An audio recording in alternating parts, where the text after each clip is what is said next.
This lesson is about more polynomial long division.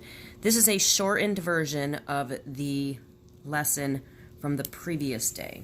So we're just going to go over 3 examples. Not going to go too far in depth, but I will explain every step again if you haven't learned it. So we're going to use polynomial long division on this first example. So to do long division, you're going to set up a division sign.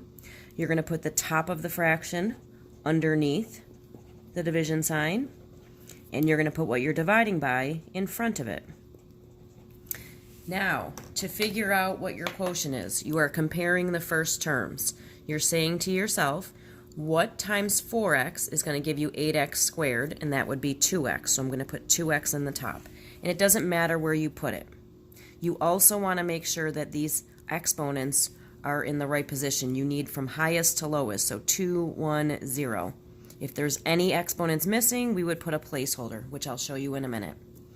So now what we're going to do is distribute. We're going to multiply 2x times both of these terms. So 2x times 4x is 8x squared.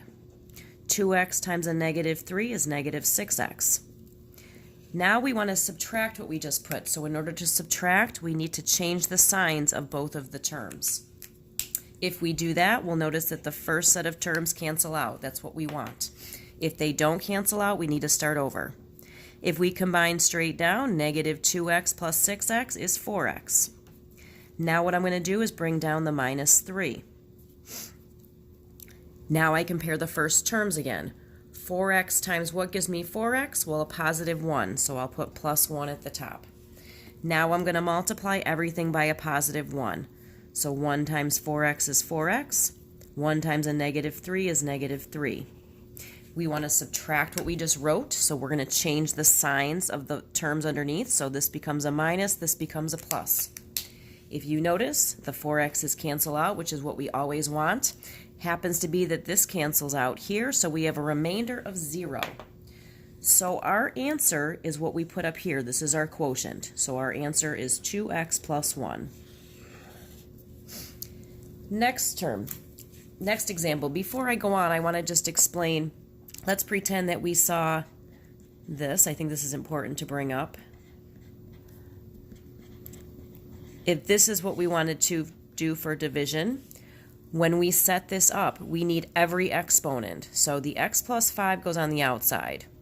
Now, we need to make sure we have every exponent. We have a 3. We're missing the exponent of 2. We have a 1 and a 0. So this is what we do. We write 3x cubed.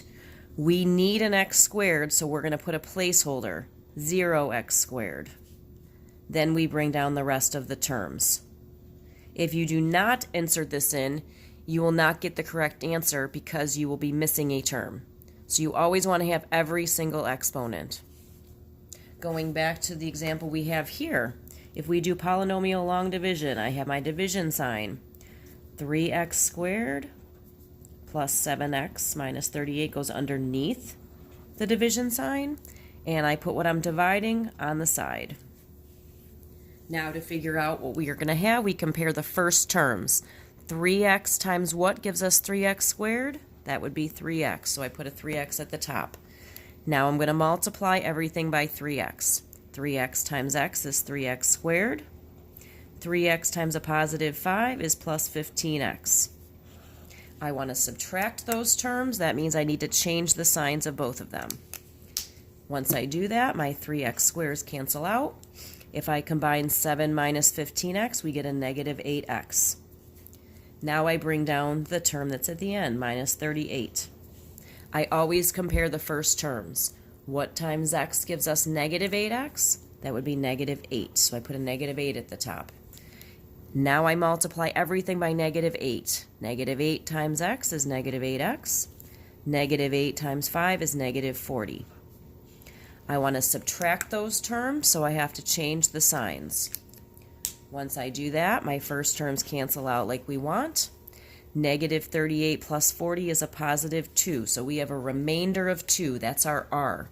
So to write our answer in this form, we're going to take our quotient that we had at the top, 3x minus 8, and we're going to put our remainder at the end. Since 2 is positive, we're going to have a plus 2. And x minus a means what we had on the bottom, what we divided by. So that would be x over 5. because our remainder is 2 out of that. This would be our answer. Next and last one, I want to divide. Let's make sure all the exponents are there. Oops, 3, 2, 1, 0, they're all there, so I don't need to put a placeholder. So I put the top of the fraction underneath the division sign. Again, looks like a radical, but it isn't. And I put what I'm dividing by in the front. So now we compare the first terms. What times x gives you x cubed? That would be x squared. I'm going to multiply everything by x squared. X squared times x is x cubed. X squared times negative 4 is negative 4x squared. Now I'm going to subtract, which means I change the signs of that second expression that I just wrote. Because of that, the first terms cancel out, and I bring down, we have x squared plus 4x squared, that's 5x squared. Now I bring down the minus 22x. Compare the first terms again with what you're dividing. X times what gives you 5x squared? A positive 5x. So I'm going to put plus 5x up here. What do I do with the 5x? I multiply everything over here by that. So 5x times x is 5x squared. 5x times a negative 4 is negative 20x. Now I want to subtract, so changing the signs. Negative, positive. 5x squares cancel out like we want. We combine these. Negative 22x plus 20x is negative 2x. Now I bring down the plus 1. Last part, I compare the first two terms again. X times what gives me negative 2x? That would be a negative 2. So I put a negative 2 at the top. Now I distribute the negative 2. Negative 2 times x is negative 2x. Negative 2 times negative 4 is a positive 8. Now, since I'm subtracting, I change my signs. This becomes plus, this becomes minus. My 2x's cancel out like we want. We combine, we have 1 minus 8, that's a negative 7. I'll put a little arrow here. So my remainder is negative 7. How do I write that answer in quotient remainder form? I take my answer at the top, x squared plus 5x minus 2. And now I take my remainder. My remainder is a negative 7, so I'm going to subtract 7, and I'm going to put it over what I divided by. I divided by x minus 4. And there's your answer in quotient remainder form.